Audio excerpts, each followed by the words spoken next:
مؤخرا بدا كيطبق قانون العقوبات البديله في المغرب. يعني كيفاش تشري الحبس بالفلوس او لا كتمشي تخدم شي خدمه اخرى يعني تابعه للدوله، يعني وما تمشيش للحبس.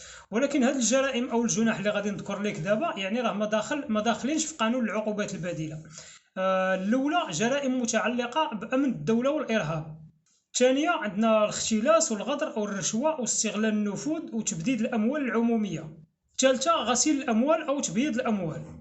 والرابعة الجرائم العسكرية.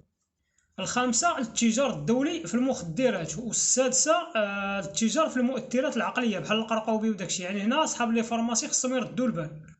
السابعة الاتجار في الأعضاء البشرية، يعني هادشي كيوقع في السبيطارات ولي كلينيك. والثامنة وأخيرا الاستغلال الجنسي للقاصرين أو الأشخاص في وضعية إعاقة. إذا هاد الجرائم أو الجنح هادو يعني راه هما اللي ما كيستافدوش من العقوبات البديلة، إلا تحكموا بشي وحدة راه كيمشيو للحبس.